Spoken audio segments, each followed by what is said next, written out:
Hello everyone and welcome back to the Random Fandom. I'm your host Ravenwood and welcome back to the RWBY board game collection. Ow. Okay, give me a few seconds while I get this chair. Should have gotten that done before recording. But anyways, so we will be continue on part 2 of the RWBY scenario book. Again, I don't want to have this all in one video. It's much faster to just chop it up into 20 minutes per part. So when I get to a 20 minute, when I get to 20 minutes, I was like, okay, let's cut this off here. So without further ado, let's continue at minion objectives. And I'm guessing that will end at veteran heroes before we get to the 20-minute mark of this video. So, anyways, let's start. Oh, by the way, minion main objectives is on this page, and the veteran heroes would be on the bottom of this page with this little word box while resolving multiple objectives. But first, we'll start with minion objectives. Okay. Some objectives add minions to the game. Minions come with their own separate deck. There are 3 minion decks: the Grim, Roman's Henchman, and the White Fang. For example, the Grim Onslaught objective comes with a deck of monstrous grim creatures such as Beowulfs and Goliaths. Some villain cards also bring minions to play, even if none of those objectives normally associated with that minion type are part of the current scenario. In this case, shuffle the appropriate minion deck and draw from it as needed. There's no limit to the number of minions that can be played at a time. Minion cards come into play face down, showing the players only limited information about that card. The name of the card, along with its limited information, the name of the card along with its alteration damage icon and minimum health icon. Sideline players can encounter minions and attack them as an action. They play an attack against the minion, then flip the minion card over. The speed of the player's attack is compared to the minion's revealed speed. If the minion is faster, it deals the indicated damage to the player. If the player is faster, the player deals their attack damage to the minion. And in the case of a tie, neither attack hits or, draw.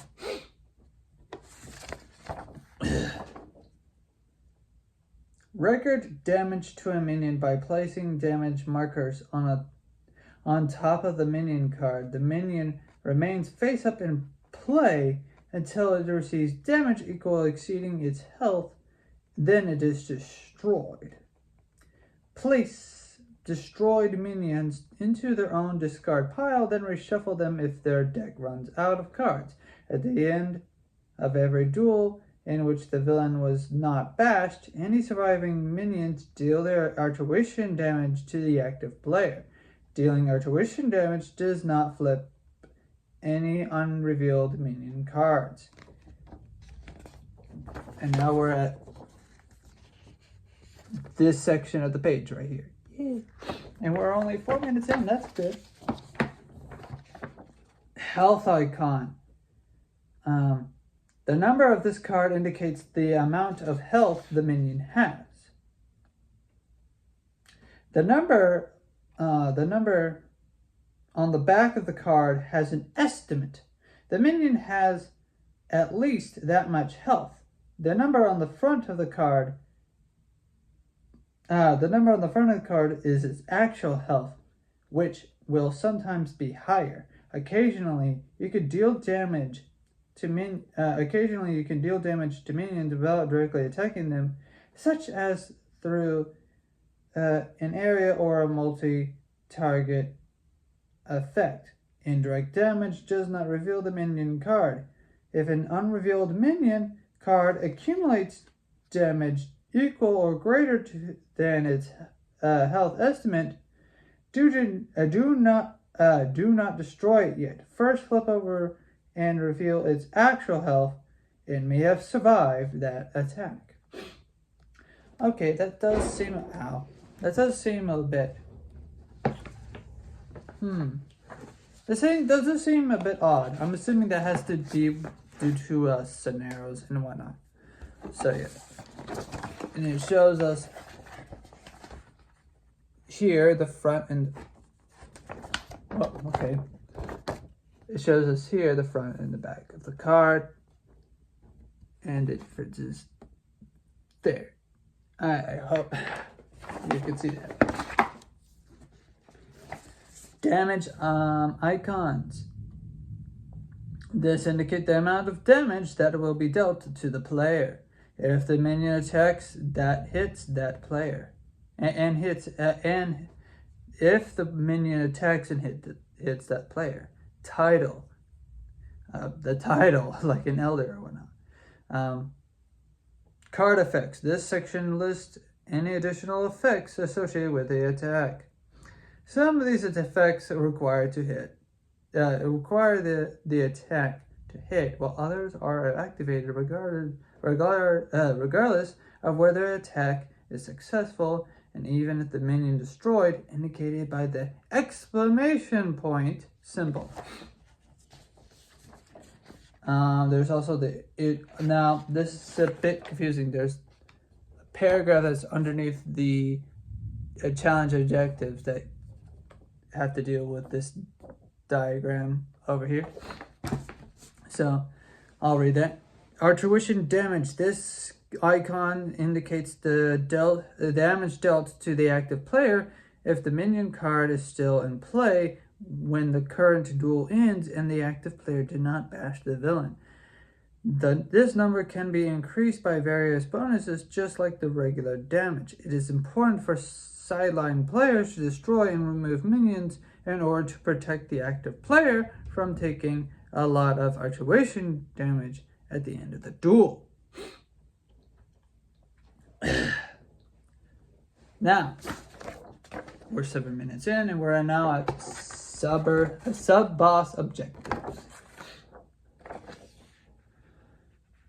Future expansions will add a new type of objective called a sub-boss. These represent a minor villain from the series that the players will have to fight at the same time as the main villain. Each sub-boss comes with an objective card that lists the aura and their own deck of cards that represents their various attacks and actions. In many ways, a sub-boss works like a minion. The sub-boss works like a minion that attacks every round. Each round, the top card from the sub-boss deck is placed face down to the side. This is the attack of the sub-boss intends to make that round. The back of their card may give you a hint about the speed or nature of the attack, much like the villain's stance. As an action, a sideline player may attack the sub-boss by playing an attack card and flipping over the sub-boss attacks card. The higher speed wins the combat and hits. After a combat, the sub-boss's attack is discarded. Note that if the sub-boss receives an indirect damage, for example, from an area blast or cleave effect, then this does not reveal or discard their attack. If the player deals damage to the sub-boss recorded on the aura track on the objective card, if the player deals damage to sub-boss recorded on the aura track on the objective card. Sorry, my bad. If the track reaches to 0, the sub-boss is defeated and removed from the game. If no sideline player engages the sub-boss, they attack the active player at the end of the round. Flip over their card and automatically deal the damage and effects shown to the active player. Then discard the card and draw a new one from at the start of the next round. If their deck runs out, reshuffle it. Sub-bosses are powerful threats and ought to be attacked every round by one of those sideline players if possible. Now we're at this section here called the challenge objectives, which is above the R-tuition damage paragraph here. Some objectives represent special challenges for the players. Some of these cards use special tokens or have tracks on them to record their status. For example, the sabotage objective represents a bomb with a fuse that is ticking. All the heroes will take heavy damage when the bomb goes off, unless they can defuse it in time. Players can use their action cards to try to defuse the bomb.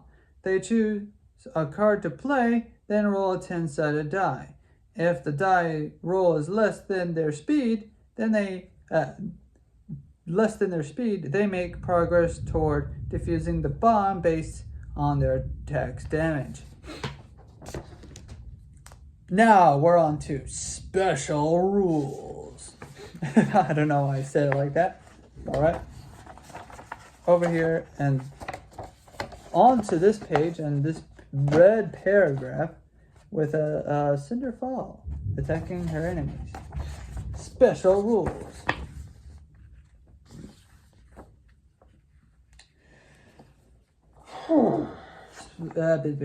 Special rules. Let's see here. Special rules. Special rules are rules that can be special. Special rules are rules that can be added to scenarios that change the way the game is played. Special rules can be used to modify the difficulty of a scenario. Here are just a few examples of special rules to try out. No time for rest. Sideline players do not heal aura when they use the rest action. Ally in need. Every round, at least one sideline player must play an assist card on the active player, if possible. If no one can play an assist, the villain gains +1 speed this round. Bodyguard. Players cannot deal damage to the villain if there are many minions in play. Right now it is raining, so if you can hear any weird sounds of pitter-patter, type in the comment section below, pitter-patter, pitter-patter. Bodyguard. Players cannot deal damage to the villain if there are any minions in play. Minions galore. When a minion objective card says to put minion cards into play, put one additional minion into play. Healthy. That was lightning. Or not lightning, that was thunder, the god of Thor. Okay, sorry. Nora. Okay, sorry. I think it says healthy. Or he'll die. Oh no, healthy, yeah, sorry. The villain starts the game with +10 aura. Yeah, healthy. The villain starts the game with 10+ aura. Now we're 13 minutes in. And so now we're in the paragraph under the short paragraph right underneath the red paragraph right here. What is an enemy? An enemy is the villain, any sub-boss in play, or a minion card in play. For example, an area damage attack might deal 1 damage to all enemies, so you'll deal 1 damage to all those! Playing as the villain.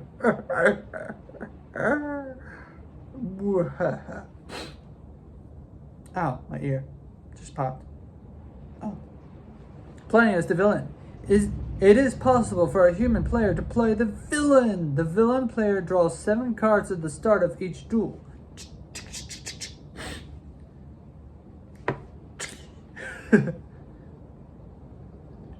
The backs of his cards can be seen by other players. The backs of his cards can be seen by the other players. They know how many aggressive or subtle stances he has. The villain player is not allowed to voluntarily discard any cards.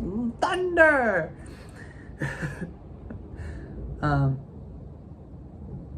If an effect such as an ultimate forces the villain to discard the top card of their deck, it does not affect the cards currently in their hand. At the beginning of each round, the villain chooses... excuse me, sorry. At the beginning of each round, the villain chooses and plays one of his cards, laying it face down in the correct place on the game board. If the villain has drawn any event cards, he could choose to play them at the beginning of any round. When he does, he draws a new card to replace them. Bum, bum, bum. Now we're at the top of this page, right here with this top paragraph. 5-player co-op. An easy way to play RWBY Combat Ready with 5 players is to have the 5th player to play as the villain. Oh, so if you have 2 players, then you have 1 player playing as the hero and the other player playing as the villain. Okay, that's cool. Has the 5th player plays the villain. However, if all 5 players want to play it as a team of heroes, give the villain all 5 players want to play as a team of heroes, give the villain +10 aura and add an extra objective of your choice to the scenario. So if there's a 6th player, I guess, or I think. How many players can this game have? I didn't read that part. I forgot, or maybe I don't know. I didn't read the side of the box. I think the side of the box says something about how many players. Now that there's a lot of rain. Okay, now we're underneath that short paragraph. Player duels. We'll read these next 2 paragraphs and then we'll have to end here. Player duels. Players can also battle each other with their cards. Like the regular game, players have a series of duels against each other. At the start of each duel, each player draws 6 cards. Each round, players choose a card to play, laying it face down in front of them. After both players have chosen their cards, they simultaneously flip and reveal their cards. Like normal, the faster the player hits, dealing their damage and effects to the other player, and dealing damage effects to the other player. Whenever text refers to the villain, apply it to your opponent instead, if applicable.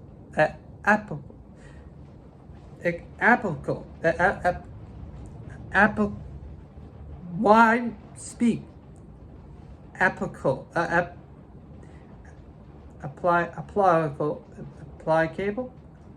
Applicable. Sorry. Applicable.